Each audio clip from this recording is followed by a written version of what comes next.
ये है डोरेमोन की एक ऐसी मूवी जो आपको टीवी पर देखने को नहीं मिलेगा। इसलिए आज की इस वीडियो में मैं आपके सामने ये डोरेमोन की मूवी एक्सप्लेन करने वाला हूँ, इसलिए इस वीडियो को एंड तक जरूर देखना। इस मूवी का नाम है डोरेमोन नोबिता एंड बडोपिया का सुल्तान। तो चलिए बिना किसी देरी के आज की इस वीडियो को स्टार्ट करते हैं। कहानी की शुरुआत होती है सुनियो के घर से, जहाँ पर उसके सभी दोस्त बैठकर टीवी में न्यूज देख रहे थे। टीवी में दिखाया जाता है कि अचानक से रातों रात फ्लेमिंगो का झुंड अचानक से गायब हो गया और इस बारे में किसी को खास खबर नहीं मिली कि ये झुंड अचानक से गायब कहां हो गया। और जापान के सभी वैज्ञानिक भी फ्लेमिंगो के झुंड के बारे में पता लगा रहे हैं, लेकिन उन्हें उनके बारे में कुछ खास खबर नहीं मिली। तभी डेकिसुगी बोलता है कि इस जगह पे कैसी अजीब अजीब घटनाएं घट रही हैं। जिसके बाद नोबिता बोलता है कि मैं समझ गया, आखिर ये सब हो क्या रहा है। तभी जियान और सुनियो नोबिता से पूछने लगते हैं आखिर तुम क्या समझ गए हो। सुनियो बोलता है मुझे पता तुम बोलोगे कि उन सभी को एलियंस उठाकर ले गए हैं। नोबिता बोलता है कि तुमने ठीक कहा, परिंदों की तरह एलियंस भी होते और वही सभी उन लोगों को उठाकर ले गए। तभी डेकिसुगी बोलता है मुझे लगता है कि नोबिता एकदम सच बोल रहा है, ऐसे लोग होते भी हैं और मैंने काफी ज्यादा रिसर्च करी और मुझे पता चला है कि ऐसा कई जगह पे हुआ भी है। पंछी रातों रात हर जगह से अचानक से गायब होते जा रहे हैं। डेकिसुगी बताता है कि ऐसी बर्डमैन की बहुत सारी कथाएं भी हैं जो एकदम सच्ची हैं। डेकिसुगी बोलता है ये होते तो ह्यूमन ही है, लेकिन उनके पीछे पंख भी होते हैं जिससे वो उड़ भी पाते हैं। इसके बाद डेकिसुगी अपने दोस्तों को ऐसे पंछी वाले मनुष्यों की तस्वीर दिखाने लगता है और बोलता है देखो ऐसे पंछी प्राचीन समय में भी थे। डेकिसुगी की बातों को सुनकर नोबिता कुछ सोचने लगता है और वो बर्डमैन का नाम लेता है और अपनी सपनों की दुनिया में एक बर्ड की तरह उड़ने की कोशिश करने लगता है। नोबिता बर्डमैन का नाम सुनकर इतना ज्यादा खुश हो गया था कि वो सपनों की दुनिया में एक बर्ड की तरह उड़ रहा था। इसके बाद सीन बदलता है और हमें नोबिता के घर का सीन दिखाया जाता है। नोबिता बोलता है कि मुझे एक बर्डमैन बनना है और मुझे अपनी दम पे आसमान में उड़ के दिखाना है। ये सुनकर डोरेमोन बहुत ही ज्यादा खुश हो जाता है और नोबिता की मदद करने के लिए तैयार हो जाता है, क्योंकि नोबिता पहली बार अपनी दम पे कुछ करने की कोशिश कर रहा था। नोबिता की ऐसी बातें सुनकर डोरेमोन इतना ज्यादा इमोशनल हो जाता है कि वो फूट फूट के रोने लगता है। डोरेमोन बोलता है अब तक मुझे याद है जब भी तुम्हें किसी चीज की मदद पड़ती थी तो तुम रोते रोते मेरे पास आते थे, डोरेमोन मेरी मदद कर दो, डोरेमोन मेरी मदद कर दो, ये कर दो वो कर दो। लेकिन आज तुमने अपनी दम पे कुछ करने की कोशिश करा, मैं बहुत ही ज्यादा खुश हूं। जिसके बाद नोबिता की बारी आती है और वो बोलता है डोरेमोन मुझे एक ऐसा गैजेट दो ना जिससे मैं उड़ सकूं। तभी डोरेमोन अपनी पॉकेट से निकाल के नोबिता को एक ऐसा गैजेट देता है जिससे वो उड़ सके, लेकिन इस गैजेट को नोबिता को खुद अपने हाथों से बनाना पड़ता है। नोबिता 2-3 घंटे तक लगातार मेहनत करता और 2-3 घंटे की लगातार मेहनत के बाद वो एक पंछी जैसे 2 पंखों को बना लेता है। इन पंखों को बनाकर नोबिता बहुत ही ज्यादा खुश था, क्योंकि उसने पहली बार इतनी मेहनत करी थी और आखिरकार वो पंखों को बना ही लेता है। फिर इन पंखों को ले जाकर नोबिता स्कूल की पीछे वाली पहाड़ी पर उड़ने की कोशिश करता। नोबिता बार बार उड़ने की कोशिश कर रहा था, लेकिन वो बार बार जमीन पे नीचे गिर जा रहा था, क्योंकि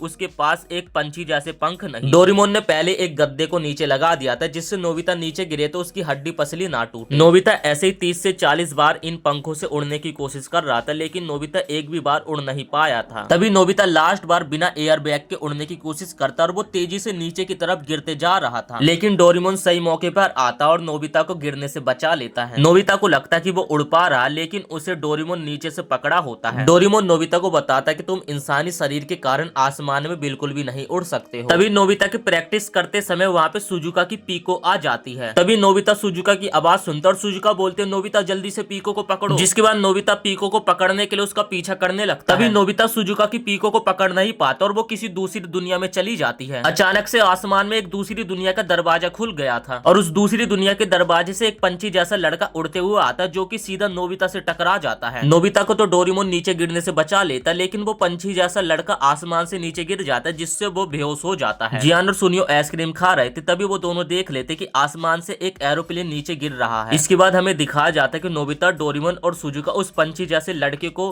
पूरे जंगल में ढूंढने की कोशिश करने लगते हैं। उस पंछी जैसे लड़के को देखकर नोबिता, सुजुका और डोरेमोन बहुत ही ज्यादा हैरान हो जाते हैं, क्योंकि जिस पंछी के बारे में उन्होंने कल एक बुक में पढ़ा था और वो पंछी आज उनके सामने देखने को मिला। वो बच्चा आसमान से नीचे गिरने के कारण बहुत ही ज्यादा घायल हो गया था। फिर नोबिता डोरेमोन से पूछता क्या ये परिंदा है या फिर एक इंसान। तभी डोरेमोन देखता है ये पंख तो एक असली परिंदे का, इसका मतलब ये एक परिंदा है। तभी नोबिता बोलता है ये लड़का एक बर्डमैन है जो कि इस उड़न खटोले से हमारी दुनिया में आ गया है। इसके बाद डोरेमोन अपना एक गैजेट निकालता है और उस गैजेट की मदद से उस बर्डमैन के उड़न खटोले को जंगल में ही छिपा देता है और उस बर्डमैन को अपने साथ घर लेकर आ जाता है ताकि उसके बारे में किसी को पता न चले। और जब बर्डमैन की नींद खुलती है वो नोबिता के घर को देखकर एकदम हैरान हो जाता है। वो सोचने लगता है कि मैं किस दुनिया में आ गया हूँ, मैं कौन सी जगह पे। वो नोबिता, डोरेमोन और सुजुका को देखकर बहुत ही ज्यादा डर गया। जिसके बाद नोबिता के शोर मचाने की आवाज नोबिता की मॉम को आने लगती है, जिसके बाद नोबिता की मॉम नोबिता के रूम में आने की कोशिश करने लगती है क्योंकि नोबिता की मॉम को फ्लोर पे एक पंछी का पंख दिख गया था और नोबिता की मॉम को लगता है कि शायद ये लोग घर में किसी बर्ड को लेकर आए हैं। नोबिता की मॉम रूम में आने वाली होती है जिससे ये सभी लोग बहुत ही ज्यादा डर जाते हैं। डोरेमोन बीमार पड़ने का नाटक करने लगता है और नोबिता उस बर्ड को अलमारी के अंदर छिपा देता है। जिसके बाद जब नोबिता की मॉम रूम में आती है तो डोरेमोन को बीमार पड़ा देख उसे गड़बड़ सी कुछ लगती है और फिर नोबिता की मॉम अलमारी को चेक करके देखने लगती है कि कोई गड़बड़ है तो नहीं। नोबिता अलमारी के सामने खड़ा हो जाता और अपनी मॉम को अलमारी खोलने नहीं देता है और जैसी नोबिता की मॉम दरवाजे को खोलती है तो वो बर्डमैन डर के मारे नोबिता के घर से खिड़की के द्वारा बाहर भाग जाता है। इसके बाद सीन बदलता है और हमें जंगल का सीन दिखाया जाता है जहाँ पे जियान और सुनियो तलाशी के लिए जाते हैं। वो उस क्रैश उड़न खटोले की तलाशी के लिए जाते हैं जो कि कल क्रैश हुआ था जंगल में, लेकिन उन्हें इतने देर तलाशी करने के बाद भी कोई उड़न खटोला नहीं मिलता और यहाँ पे ये बर्डमैन छुपके से जियान और सुनियो पे नजर रखा हुआ था। जब ये बर्डमैन अपने उड़न खटोले को ढूंढ रहा था तभी इसके पीछे बहुत सारी मधुमक्खियां पड़ जाती है और मधुमक्खियों से जान बचाने के लिए भाग ही रहा होता तभी एक खाई के पास आके रुक जाता है और खाई से नीचे गिरकर इसकी हड्डी पसली टूटने वाली होती तभी वहाँ पे नोबिता और सुजुका आ जाते और उसकी जान बचा लेते। बर्डमैन पूछता है कि आखिर तुम लोग उड़ कैसे पा रहे हो, तुम तो इंसान हो, तुम बिना पंखों के आखिर कैसे उड़ सकते हो। बर्डमैन बोलता है कि प्लीज मेरे उड़न खटोले को मुझे वापिस कर दो। जिसके बाद डोरेमोन अपना गैजेट दोबारा से इस्तेमाल करता और उस बर्डमैन के उड़न खटोले को वापिस कर देता है। बर्डमैन की जान बचाने के बाद नोबिता, सुजुका और डोरेमोन उसके बहुत अच्छे दोस्त बन जाते। जिसके बाद नोबिता पूछता है कि तुम कहाँ से आए हो। नोबिता बोलता मुझे पता, तुम दूसरे ग्रह से आए हो ना। बर्डमैन बोलता है कि मैं तुम्हें उस जगह के बारे में नहीं बता सकता, प्लीज मुझे माफ कर दो। फिर डोरेमोन बोलता कोई बात नहीं, जब तुम्हारी मर्जी हो तभी तुम हमें बता सकते हो। फिर डोरेमोन बोलता जब तक तुम्हारा प्लेन ठीक नहीं हो जाता तो हमें रहने के लिए एक जगह की तलाश करनी होगी। तभी डोरेमोन अपना एक गैजेट इस्तेमाल करता है, उस गैजेट को लेकर एक पेड़ के ऊपर रख देता है। नोबिता बोलता है ये तो बहुत छोटा है, इसके अंदर हम कैसे जाएंगे। तभी डोरेमोन बोलता चलो पहले अंदर तो जाके देखो। जिसके बाद नोबिता और सभी लोग घर के अंदर चले जाते। तभी नोबिता बोलता है कि अंदर से तो ये काफी बड़ा है। डोरेमोन बोलता है इस घर के अंदर आने से हम सभी लोग एकदम छोटे हो गए हैं। सुजुका खिड़की से बाहर का नजारा देखते और बोलती है कि यार मेरी पीको कहाँ पे होगी। तभी नोबिता बोलते यार सुजुका देखो यहाँ से तो कितना सुंदर नजारा दिख रहा है। वो पंछी बोलता है कि डोरेमोन तुम्हारे पास इतनी सारी सुपर पावर्स आखिर कैसे हैं। तभी डोरेमोन बोलता अरे यार तुम लोग मेरी इतनी भी तारीफ मत करो। इसके बाद डोरेमोन और सभी लोग बोलते चलो तुम यहाँ पे आराम करो, अगले दिन हम दोबारा से आएंगे। फिर वो पंछी सोचता अगर सबको पता चल गया कि मैं इंसानों की दुनिया में गया था और इंसानों ने मेरी इतनी ज्यादा मदद करी तो बडोपिया के सभी लोग बहुत ही ज्यादा हैरान हो जाएंगे। इसके बाद वो पंछी बहुत ही गहरी नींद में सो जाता क्योंकि वो बहुत ही ज्यादा थका हुआ था। फिर हम देखते कि जियान और सुनियो आइसक्रीम खाते हुए बात कर रहे थे कि एक लड़का जिसके कंधे पे पंछी जैसे पंख थे वो छतों पे कूद रहा था। सुनियो बोलता तुम्हें क्या लगता है वो एक इंसान है या फिर बर्ड। तभी जियान बोलता शायद इसका संबंध उस बर्डमैन की प्राचीन कहानियों से हो। फिर सुनियो बोलता हाँ मुझे भी लगता जो डेकिसुगी ने बताया था ये कहानी उसी से जुड़ी हुई है। फिर वो दोनों बात करते अरे हम तो फिर रातों रात फेमस हो जाएंगे। इसके बाद हमें जंगल का सीन दिखाया जाता है जहाँ पे नोबिता, डोरेमोन और सुजुका द्वार से अगले दिन उस पंछी से मिलने के लिए जाते हैं। दरअसल इस पंछी का नाम गोसुके होता और आज नोबिता और डोरेमोन उसके उड़न खटोले को बनाने में उसकी मदद करेंगे। नोबिता अपने साथ कुछ पंखों को लेकर आया था जो कि कुछ काम आ सकते हैं और यहाँ हम दूसरी तरफ जियान और सुनियो को भी देखते हैं जो कि तलाशी करने के लिए दोबारा से स्कूल के पीछे वाली पहाड़ी पे आ गए। उन्हें जमीन पे पड़े हुए कुछ उड़न खटोले के पंख भी दिखाई देते जिससे उनका शक पूरा यकीन में बदल जाता जरूर यहाँ पे कोई होगा। और यहाँ हम दूसरी तरफ देखते कि गोसुके अपने उड़न खटोले को उड़ाने की कोशिश कर रहा था। गोसुके अपनी दुनिया में जाने के लिए इस बार पूरी तरीके से तैयार था और जियान और सुनियो भी तभी वहाँ पे आ जाते जो कि एक पंछी मानव को देखकर एकदम हैरान हो जाते हैं। और जैसे गोसुके अपने उड़न खटोले को उड़ा लेते तभी जियान और सुनियो उसके उड़न खटोले के ऊपर लटक जाते हैं और वो दोनों भी गोसुके के उड़न खटोले के ऊपर लटक के एक बर्ड प्लेनेट में पहुंच जाते हैं। डोरेमोन, सुजुका और नोबिता ये देखते और बहुत ही ज्यादा घबरा जाते जिसके बाद वो लोग भी उनका पीछा करने लगते। वो लोग भी उस दूसरी दुनिया में जाने वाले दरवाजे से अंदर चले जाते। जियान और सुनियो एकदम सेफ्टी के साथ बर्ड प्लेनेट में पहुंच चुके थे और तभी कुछ कौवे जैसे उड़ते हुए सैनिक आते जो कि जियान और सुनियो को आसमान में ही पकड़ लेते हैं और जियान और सुनियो को वो लोग अपने साथ ले जाते हैं। इसके बाद हमें डोरेमोन, नोबिता और सुजुका को दिखाया जाता है जो कि जियान और सुनियो का पीछा करते हुए वो भी दूसरी दुनिया में आ गए। तभी वो लोग छुपके से देखते ये तो एक बहुत ही सुंदर ग्रह है जहाँ पर पंछी एकदम इंसानों की तरह एक दूसरे से बात कर सकते हैं और यहाँ पे आदि मानव की तरह बहुत ही सुंदर सुंदर घर पेड़ों के ऊपर नीचे सारे जगह बने हुए। पंछियों की दुनिया नोबिता, सुजुका और डोरेमोन ने पहली बार देखा था जिससे वो बहुत ही ज्यादा हैरान थे। तभी वो लोग देखते हैं यहाँ पे एक डॉक्टर पंछी भी होता है जो कि अंडों में से बच्चे निकलने वाले होते हैं और उनको